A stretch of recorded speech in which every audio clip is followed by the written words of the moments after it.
কে গোত্র তোমার সৌম্য প্রিয় দর্শন?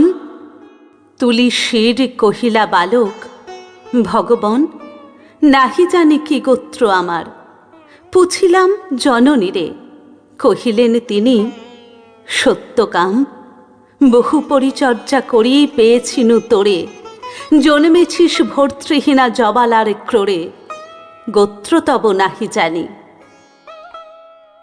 শুনি সে বারতা, ছাত্রগণ মৃদুস্বরে আরম্ভিল কথা।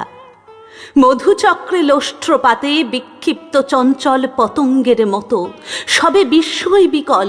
কেহ বা হাসিল, কেহ করিল ধিক্কার, লজ্জাহীন অনার্যের হেরি অহংকার। উঠিলা গৌতম ঋষি ছাড়িয়া আসন, বাহু মেলি বালকেরে করি আলিঙ্গন, কহিলেন,